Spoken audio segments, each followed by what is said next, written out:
Why'd you stab me in the back? Jughead's real name revealed and what happened to Polly. Buckle up, because I'm about to break down what happened on an all-new episode of Riverdale right here on What Happened. So before I dive into episode 7, In a Lonely Place of Riverdale, I gotta do a little happy dance. Because it was just announced this week that Riverdale is getting a season 2. That's right, if you like to see me blab about this show, brace yourself for a whole another season of it. Like, my brain is already starting to think of what kind of juicy, twisted things can happen in Riverdale in season 2, but I'm getting way, way ahead of myself because we're about halfway through season 1. So let's go ahead and dive into this episode. Now, there are 3 main storylines to follow in this one. We have Veronica's, Betty and Polly's, and then we have Jughead's. So let's just kick it off with Veronica and Hermione Lodge. We last left them at odds when Hermione forged Veronica's signature, which awarded the construction job of the old drive-in to Andrew's Construction. Now, to get back at Hermione, Veronica is doing what most teenagers do. They rebelled. She's doing the things that used to piss off Hermione back in New York here in Riverdale. The first thing, lots of online shopping. I mean, retail therapy can kind of help everything, right? Now, the next thing that makes Hermione mad is when Veronica goes out clubbing. So she's enlisted Kevin, Reggie, and Josie to go out with her for a wild night. Now, while she's on her way out the door to go clubbing, Hermione tries to stop her by asking her what she wants, and Veronica responds saying, "I want you to admit what you did." So how does Hermione respond? She says, "Yes, I kissed Fred." Veronica's like, no girl, that's not what I meant. She wants Hermione to admit that she forged her signature and tell Hiram it was her and not Veronica, because Veronica doesn't want her dad mad at her. So Veronica basically says, "You tell Hiram right now, otherwise I'm leaving." And Hermione says she can't do that, so clubbing it is. At the club, Kevin asks Veronica if all this Black Swan type of rebellious stuff really helps, and Veronica says, yeah, it does. And then she also kind of remembers something her mom used to tell her. After all the stuff that went down with her dad and all the rest and getting all their stuff taken, her mom told her that there's one thing people can never take from you: your name. And then Veronica's like, well, guess what? Mom took that name like it meant nothing. It was nothing, like she was nothing. That's right. Hermione stole basically Veronica's name when she forged her signature. So Veronica's card is then declined at this bar, and Veronica says, you know what, this is just a game that her and her mom play. Her mom calls and cancels the card when Veronica's out doing crazy things. It's their way of negotiating their whole relationship. Veronica pays with cash, they leave, and then she goes home to negotiate with Hermione, who's ready and waiting. Hermione basically says that she is developing feelings for Fred, but she's not quite sure what they are yet, but that Hiram kind of left them in a bad spot and drove a wedge in the family, so they're not as close. So she has no idea what this really is with Fred yet. So for her part of the negotiation, Hermione asks Veronica to basically accept the affair, at least for the time being. Veronica kind of says, okay, I can do that, but as long as nothing between you and Fred ever happens under this roof. Veronica also tells Hermione she really does need to come clean to Hiram about the forged signature. So Hermione agrees, but says that all the online shopping and the clubbing must stop as well. We later see these two sitting around the table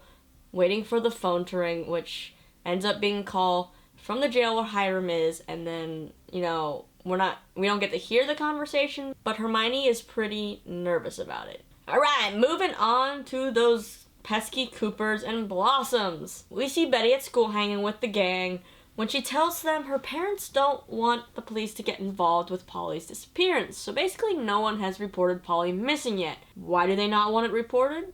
Well, Hal and Alice Cooper don't want people to know, basically, that Polly has run away and that she is pregnant. They're also afraid that since Polly knew where Jason's car was, that logically she could have been the one to run away, go and burn it, and that she could be considered the murderer to outside people. However, Sheriff Keller at one point told Betty that it's just possible someone followed them to Jason's car and burned it. But who could have followed them and why? At this point in the conversation, Jughead sweetly puts his arm around Betty to comfort her, and cue these looks from Veronica and Archie. After they all split up to go back to class, Archie asks Jughead if there's something going on between him and Betty, and Jughead says, kind of awkwardly, yeah, they may have had a moment, and Archie quickly responds saying, you know what, man, it's okay, he was just curious what was going on. In the other hallway, Veronica's asking Betty basically the same thing, what's going on with Jughead. Betty basically says, oh, Jughead's been there for me through all of this and everything, and Veronica gives her seal of approval. Oh, but we also have to back up a second, because if you notice, while Betty was blabbing to the group about Polly, one of Cheryl's minions, Ginger, was against the wall eavesdropping and texting someone during that whole conversation. Fast forward a couple minutes, you learn that she was texting Cheryl, who's at the police station with her mom talking to Sheriff Keller. Now, Cheryl uses this new intel to her advantage. She uses it as a bargaining chip to tell her mom to give her the river vixens back. Penelope Blossom agrees, and Cheryl tells her mom and Sheriff Keller that Ginger texted her saying Polly escaped the same night that Jason's car was torched, and that Polly has to be the killer, and oh, wait for it, she's already tweeted this whole information out in that matter of minutes. So what exactly did she tweet out? Hashtag Polly Cooper killed my brother. Hashtag nowhere to hide. Hashtag sharpen your pitchforks. Oh, no. Thanks, Kevin, for sharing that very harsh tweet with us. Betty then says, you know what? We all gotta get together, find Polly before the Blossom do, because who on earth knows what the Blossoms would do to poor Polly? So what's the best way for them to find Polly? Well, how about a good old-fashioned search party? So Betty and Jughead gather all their friends in the woods, and their search party consists of Hal and Alice Cooper, Reggie and some of the football guys, which seems a little weird, Kevin, Josie and the Pussycats, and Veronica and Archie. So they all set out to go look for Polly, and during this time, Archie kind of apologizes to Betty about not being there for her, and it makes me wonder if he's a little bit jealous of Jughead. So Archie, boy, make up your mind. As the Coopers start their search party and are walking around, all of a sudden, who walks up? The Blossoms with their posse and Sheriff Keller and their own dogs in tow. Of course, as you guessed, nothing goes well when the Coopers and the Blossoms are in the same space, breathing the same air. So, what happens? Mrs. Blossom gets up in Alice's face demanding to know where Polly is. She says if Polly escaped this time, who's to say she didn't escape some other time and maybe murder Jason? And that's when things start to get really ugly, and Alice Cooper decides, you know what, I'm going to get ahead of this situation. I'm going to cut these Blossoms off. How does she do that? Later on, she grabs Betty and Hal and makes them hold kind of a little press conference at the church with the whole town and the news outlets, where they revealed the news to everyone that Polly escaped and that she is in fact pregnant with Jason Blossom's baby. Oh, and also that Polly couldn't hurt a fly. Seeing the looks on Cheryl and Penelope Blossom's face when Alice drops the pregnancy bomb is kind of priceless. Jughead and Betty are then walking home hand in hand, and of course Betty is once again kind of blaming herself for everything. Girl, you just gotta give yourself a break. She's saying to Jughead, Polly wouldn't have run away if they hadn't gone to visit her. But then Jughead's like, you know what, you can't blame yourself for this. You did the right thing.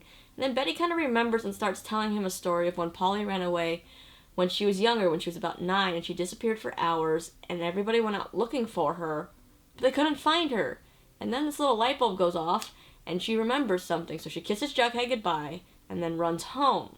When she gets home, she grabs a flashlight, and then ends up going into their creepy attic, which is full of Ouija boards, creepy dolls, and old mirrors. Polly eventually pops out from behind her and scares the crap out of everyone. She says she needs help. She reveals that she basically went through the cellar door because it's never been fixed, and that's how she got in the attic. And when Betty asks Polly why she ran away, Polly says there was no point staying at a place waiting for someone who's never going to come, that person being Jason. She then says that she and Jason had planned to run away to this farm to raise the baby, and she still wants to carry out that plan, but she just doesn't have any money. And she can't get the money from the parents because, well, the Coopers don't approve of this baby, and they want her to give the baby up for adoption. But Polly, of course, doesn't want to, and she doesn't want the baby to be raised in a home that doesn't want her. Betty tells her she can help because she doesn't want to lose her again. So back at school, Betty is sharing all this information with Veronica, telling her she doesn't want Polly to run away again. So Veronica kind of offers up her house and says, you know, let me talk to my mom, maybe Polly can come there. And then all of a sudden, in walks Cheryl Blossom, saying that the only thing Polly needs is her family. And what does she mean by family? She means the Blossom. Cheryl tells Betty that she wants the baby to be safe and asks, you know, how can I help? But Betty, of course, rightfully so, tells Cheryl, I don't trust you. So Cheryl says, you know what? If you don't trust me, come watch me like a hawk. Whatever I do to help, just watch me, but let me help Polly. Cheryl then tries to kind of get Betty to give up where Polly is, but thankfully Betty knows better than that, because who knows what the Blossoms would do if they got a hold of Polly first. Betty then tells Cheryl that they need money for a place to live and for medical things, and Cheryl says, you know what, cool, I got you covered, my parents are loaded, let me just talk to them. Flash forward, we see Betty meeting with Cheryl and the Blossom parents at Pops. The Blossoms say, you know what, money's never going to be a problem for you guys anymore, and they want to give Polly not only financial support, but emotional support. The emotional support she needs. Which is interesting because I'm pretty sure they've never given Cheryl the emotional support she needs, so why would they help this baby? They then try to ask where Polly is, and Betty again is keeping a tight lock on those lips, keeping this important information to herself. Mrs. Blossom then creepily says that Betty and Polly are not now a part of the Blossom family and they will protect them ferociously. So what this proves is that the Blossoms will do anything to protect their children. So who's to say that maybe they're not going to kill someone? Maybe Archie did something bad and the Blossoms thought they were getting Archie and ended up killing their own son. Who knows? So many things going on in my brain. Back at the Blossom house, Penelope, Mrs. Blossom, is asking Cheryl if Polly ever took drugs, since Cheryl has said before that Polly was a party girl. Has she ever taken drugs in front of Cheryl? And Cheryl says, I'm not sure, but why? Mrs. Blossom responds pretty creepily saying, we wouldn't want an unfit mother raising our grandchild, would we? Cheryl reluctantly agrees, saying of course not, but we see that kind of thing go off in Cheryl's mind where she kind of realizes, you know, Mom, you're kind of crazy. It looks like Mrs. Blossom might already be gathering up some ammo for a custody battle. Towards the end of the episode, we see Archie, Veronica, Jughead, Betty, and Polly at Pops waiting to meet with the Blossoms. At this point, it seems like the Blossoms have convinced Betty and Polly to trust them. Plus, they really need that money. Polly sweetly calls Betty her guardian angel when Cheryl enters Pops alone. She goes up to Polly and almost kind of touches the baby bump. She might have touched, I'm not sure, but I thought she almost did. And then Polly sweetly apologizes to Cheryl for everything that's happened with Jason, and she tells Cheryl that Jason always talked about her and he really loved her. We then see a glimpse of the nice Cheryl we saw a few episodes ago take the light, and when Betty asks where the Blossoms are, Cheryl says Polly needs to leave right now. She needs to get out of there before her parents come. She now thinks that her parents might want Polly out of the picture, and it's not safe for Jason's, or JJ's, as she calls him, baby. So now Polly's all freaking out, and everybody's like, where does she go now? Because that was like the only plan they had. We end up later seeing Betty, Polly, and Veronica at the Pembroke when Hermione says that Polly can stay. She'll do anything for Alice Cooper's daughters. Which is a little interesting because I thought that Alice and Hermione didn't really like each other, but maybe it's just Alice that doesn't like Hermione, right? Seems like Polly is safe for now as long as Cheryl doesn't blab or anybody else doesn't blab to the Coopers or the Blossoms about where she is. But then again, we don't know. Maybe Cheryl doesn't even know where they took Polly. Now it's time for Jughead because we got a lot of Jughead in this episode. We get to learn a lot more about him, his family, and all of their little secrets. The episode opens up with a tribute to the very old school Archie comics where we see Jughead with his little crown and his sweater with Betty, Veronica, Polly, Jason, and the Cooper parents. Now they're all dressed in that retro Archie gear, and Mr. Cooper hands Jughead these carving tools to carve a turkey when Archie walks in. And all at that moment I wanted to do was really just kind of straighten his little polka dot bow tie. He walks in and then Jughead looks at his hands and see that the knife that he was holding has disappeared. At some point during this little sequence, we also see Jughead's dad kind of passed out watching TV in a recliner. And then Archie says to Jughead, why'd you stab me in the back? And when he walks away, we see that the knife that used to be in Jughead's hand is now in Archie's back. And then, of course, we see Jughead wake up, and this was all just his nightmare. But is this foreshadowing something? We kind of know that in the past, Archie sort of stabbed Jughead in the back, maybe when he chose Mrs. Grundy over Jughead. But what could this whole stabbing in the back be related to? Now, since the drive-in is now closed, Jughead's been living in a closet beneath the stairwell at school. Does this school not have any kind of alarm system? Jughead is now taking his showers in the locker room when Archie pops up and asks, what are you doing here?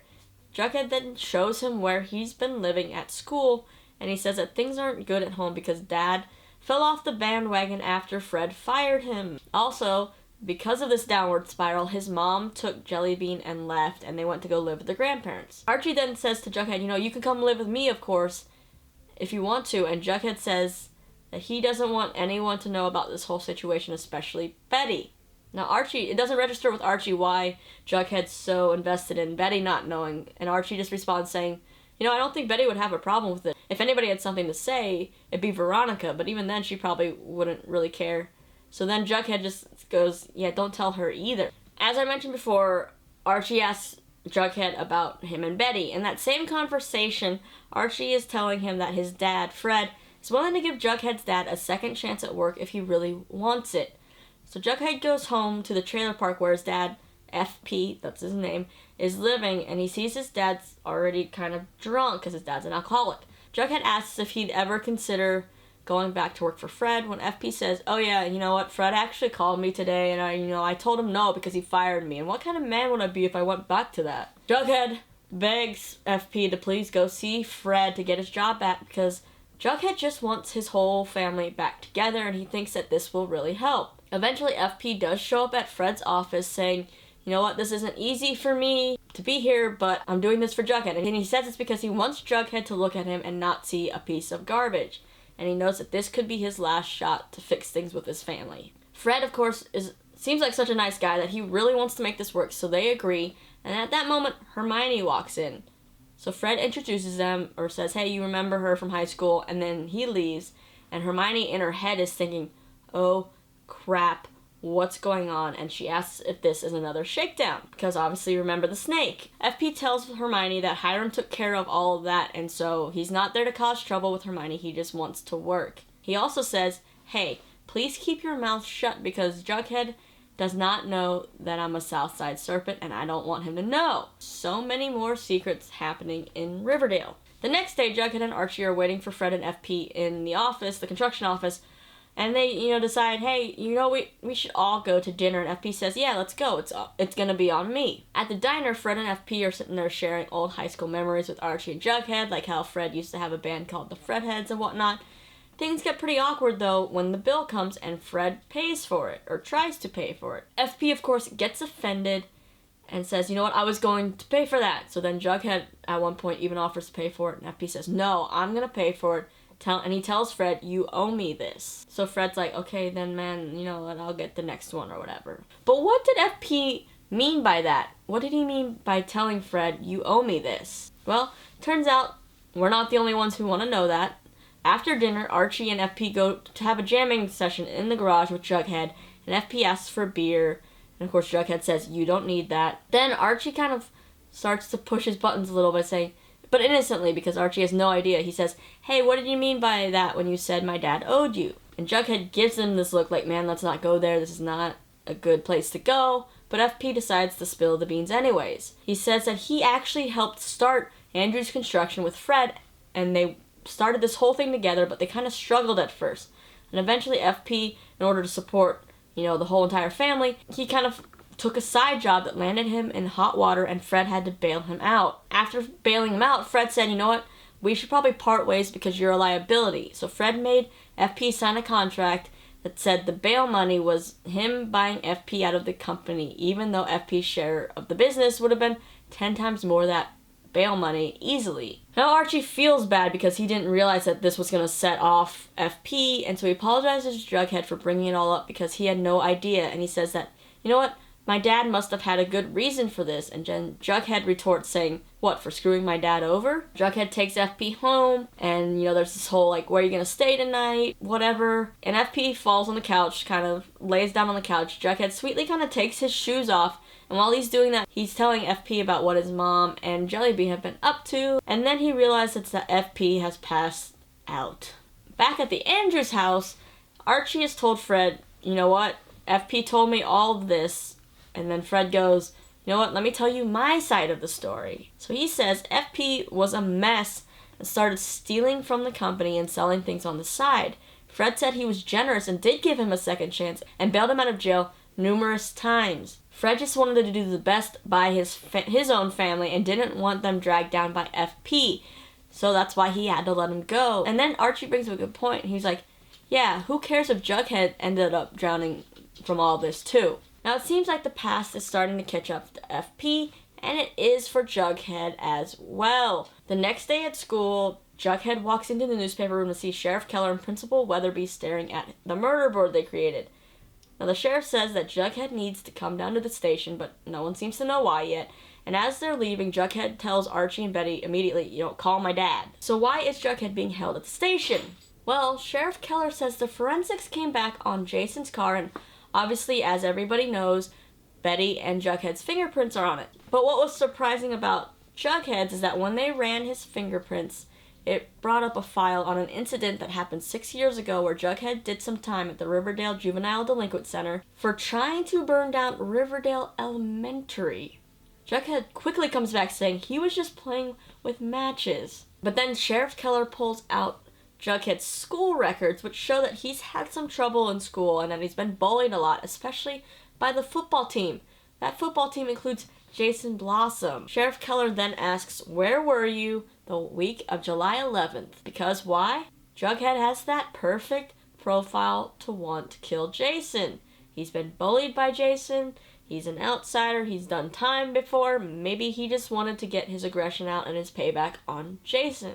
Jughead then says nothing except, I need a lawyer. And then as we see Sheriff Keller close the file that he has, if you watch very closely, you'll see that Jughead's real name was actually revealed. It turns out he's an FP, aka Forsyth Pendleton Jones III. I'm not quite sure which sounds better, FP, Forsyth, Pendleton, or Jughead. So Betty is now at the station talking to Jughead, and he tells her he didn't do it, and Betty says, of course not. All the evidence that they have right now is circumstantial. You'll be fine. And Jughead's just like, I don't want to be the scapegoat. Jughead says, have you found my dad yet? And Betty goes, no, he's not here. We couldn't find him, but Fred and Archie are here. We then see Fred talking to the sheriff, and he says, I know where Jughead was the week of July 11th. He was helping me tear down some drywall, and that he's going to get him those time cards. And Fred, he honestly sounds pretty convincing, but if anyone looked at Archie's face, Archie's little sitting there like, what do I do? Yeah, what my dad's saying is true. And it's like, come on, Archie, where's your poker face? You have to help sell this or your boy's gonna be in trouble. So as they're leaving the police station, FP shows up irritated, probably drunk, and Jughead tells him, hey, don't make things worse. And it seems like FP might have a little chip on his shoulder for Sheriff Keller. FP once again promises to get his act together so that he can get the family back together. But he just needs a month or two to make it happen. But somehow I'm not seeing that happening this time. We then see Fred forging the time cards in his office for Jughead when Archie tells him, hey, it kind of looks like you've done this before. And Fred says, you know what, FP's got some of his tricks, and I got some tricks of my own up my sleeve. Makes me wonder, what other trouble could Fred maybe have gotten into? What's he hiding there? Fred also says he should have given FP another chance back in the day, and that, you know what, Jughead doesn't deserve all this, and he feels kind of guilty, and so that's why he's trying to help Jughead out. We then see Jughead at Archie's house. Seems like he's decided not to stay at the trailer with his dad, and Archie's blowing up a mattress for him. And Archie apologizes to Jughead for everything with their dads, and Jughead says, I'm not giving up on my dad yet. However, you might want to rethink that. The episode ends back in the Joneses' trailer where FP is once again really drunk, and as the camera pulls back, it goes by the closet where we first see a black leather jacket, which must be the Southside Serpent jacket of FP, and then what do we see? Jason's Letterman jacket. Yeah, OMG, right? This just totally put FP Jones on the suspect list. Jughead is now on the suspect list as well, but it's like, why does he have this jacket? Also, the jacket looks like it's in pristine condition, so it was pulled out of there before the car was torched. I think in my recap for the last episode I said randomly, you know what, maybe a Southside Serpent burned Jason's car, and now maybe I'm thinking I'm right. But then again, I'm like, this just seems too easy to pin this murder on Jughead and his dad. They're just such obvious, I feel like, stereotypical suspects. So now that we've ended the episode with a new suspect and Polly going to live with Hermione Lodge, what's next for this Riverdale gang? Let's go ahead and roll the promo for the next episode. The Blossoms and the Coopers, they've been the Hatfields and McCoys long before Polly was pregnant. Why is your own daughter not living with you? How dare you? You're messing with my son's future. Did you know Jughead's father is a serpent? Well, that is hardly appropriate. Was that Jughead beat up on the ground there? It's kind of hard to tell, but looks like a lot of drama coming soon. Now, the unfortunate thing about watching this promo is that we now have to wait until March 30th to see how all this plays out when Riverdale returns to the CW. They're taking about a 3-week break, and that means we have that much time to sit on all this new evidence, all these new theories, and just think, why would FP want to kill Jason? Maybe he was hired by someone to kill Jason. Who would have hired him though, you know? I just want to know if you all have any new theories. Let me know them in the comments. As always, I'm also still wondering why Mr. Cooper stole all that evidence from Sheriff Keller's house. What does he want with it? Who's getting too close? Maybe Mr. Cooper hired FP. Have we written off Polly totally as being a murder suspect? I still see a little something in her eyes that kind of makes me think maybe she has a switch she can go on and off on. So many questions, but right now my brain is too tired for all this, so I need to hear everything you gotta say. Let me also know your favorite moments from the episode. And before you go, be sure to check out more of my videos over here. I don't know what's going to be put here. Interviews, more recaps, whatever it is. Check them out. Be sure to subscribe so you don't miss anything else. And if you've made it this far in the video, I think you're awesome. I'm Lisa. Thanks for hanging out with me, and I will see you soon. I'm awkward.